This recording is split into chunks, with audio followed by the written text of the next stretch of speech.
माँ की खातिर प्रभा देवी अपने बेटे के साथ एक बड़े मकान में रहती थी। अपने दो जवान बेटों और पति को खो चुकी प्रभा के पास अब सिर्फ छोटे बेटे गोपाल का ही सहारा था। गोपाल ऑफिस से आते ही माँ के पास बैठ जाता। माँ, दिन में क्या खाया?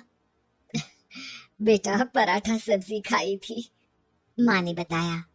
दूध पिया था? गोपाल ने पूछा। अब भूल गई थी बेटा। माँ, ये बहुत गलत बात है। तुम्हारी सेहत गिर रही है और तुम दूध भी नहीं पीती हो। गोपाल नाराजगी व्यक्त करता। अरे, खाने के बाद नींद लग गई थी तो नहीं पी पाई, माँ ने जवाब दिया। अच्छा, अब रात को पी लेना, गोपाल ने कहा।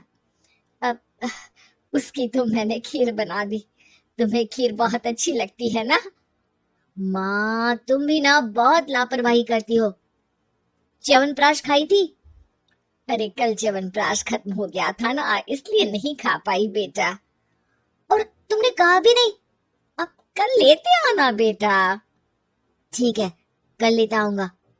ऐसे रोज गोपाल आता, माँ के पास बैठता और फिर खाना खाकर सो जाता।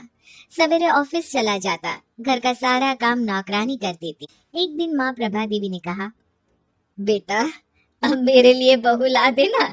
अरे, अभी क्या जल्दी है माँ? बेटा, पोते का मुंह देखने का बहुत मन करता है, प्रभा देवी गंभीर होकर कहती। ठीक है माँ, कर लूंगा, थोड़े दिन और रुक जा। जब भी मैं शादी की बात करती हूँ तुम टाल जाते हो। माँ जब भी ऐसे बात करती तो गोपाल माँ से लिपट जाता। अरे माँ, मैं हूं ना तुम्हारे लिए, तुम बहू की चिंता मत कर, समय आने पर सब हो जाएगा। माँ बेटे लिपट कर खूब प्यार करते। गोपाल का एक दोस्त था मोहन। दोनों साथ साथ पढ़े थे और संयोग से नौकरी भी एक साथ एक ऑफिस में ही लगी। लंच के समय एक दिन मोहन ने गोपाल से पूछा, अरे यार, कभी तुम्हारे किसी रिश्तेदार को तुम्हारे यहाँ आते जाते नहीं देखा? पिताजी के मरने के बाद सारे रिश्तेदारों ने हम लोगों से नाता खत्म कर लिया, गोपाल ने बताया। क्यों? इस समय तकलीफ में रिश्तेदार ही तो काम आते हैं, मोहन ने आश्चर्य से कहा। लेकिन मेरे साथ ऐसा नहीं हुआ। यहाँ तक कि चाचा, जिन्हें पिताजी ने पढ़ाया लिखाया था, उन्होंने भी नाता तोड़ दिया। गोपाल थोड़ा गंभीर हो गया। चाचा जी को तो ऐसा नहीं करना चाहिए था, मोहन ने कहा। अरे चाचा को छोड़ो, बुआ ने भी आना जाना छोड़ दिया। सबको लगता था कि हम लोग उन पर बोझ बन जाएंगे। अब भी नहीं आते जाते क्या? मेरे बड़े होने और नौकरी लग जाने के बाद सभी ने रिश्ता फिर से बनाने की कोशिश की, लेकिन माँ ने मना कर दिया। जब मुसीबत में साथ नहीं थे तो अब क्या रिश्ता रखना, सही किया माँ ने। कुछ दिन बाद गोपाल ने मोहन से कहा, यार मोहन, तुम अकेले रहते हो एक कमरे में, हमारे यहाँ क्यों नहीं आ जाते, दोनों साथ रहेंगे। मोहन की बहुत ना नुकुर करने के बाद गोपाल ने मोहन को अपने घर में रहने के लिए राजी कर लिया और अब मोहन और गोपाल एक साथ रहने लगे। गोपाल की माँ को भी अच्छा लगने लगा। 3-4 महीने बाद एक दिन गोपाल ने माँ से कहा, माँ, मेरा 9 महीने के लिए चेन्नई ट्रांसफर हो गया है। अरे बेटा, तुम्हारे बिना मैं कैसे रह पाऊंगी?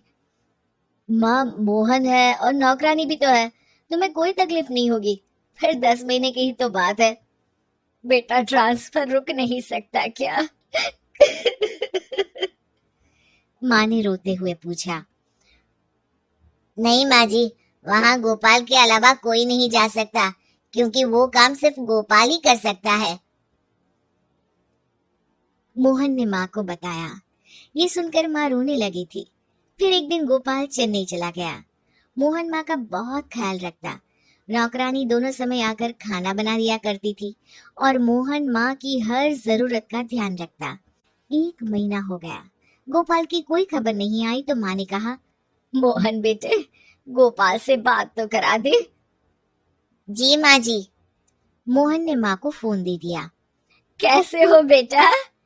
मैं बिल्कुल ठीक हूँ माँ, तुम चिंता मत करो। हर महीने माँ गोपाल से बात करती और गोपाल हर बार यही कहता, अब बस माँ 3 महीने और रुकना पड़ेगा, कुछ काम बाकी है ना। अरे जल्दी आना बेटा, तुझे देखे बहुत दिन हो गए। अरे चिंता मत कर माँ, मोहन है तो। हाँ, मोहन तो मेरा बहुत ध्यान रखता है।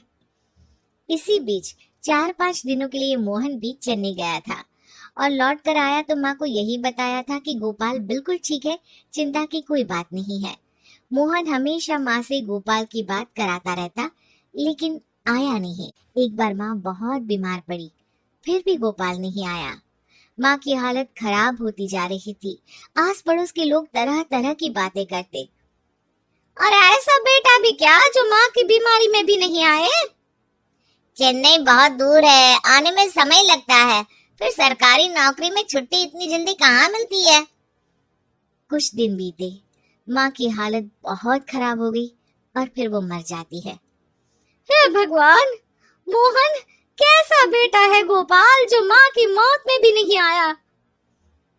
फिर जो कहानी मोहन पड़ोसियों को बताता है, उससे सभी हैरान रह जाते हैं। गोपाल को एक लाइलाज बीमारी थी। डॉक्टर ने उसे बता दिया था कि वो कुछ दिनों का ही मेहमान है। लेकिन माँ अपने 2 बेटों को खो चुकी थी, पति भी नहीं थे।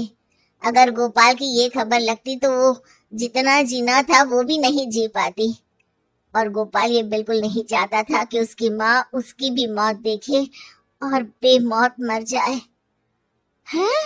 फिर वो फोन पर कौन बात करता था?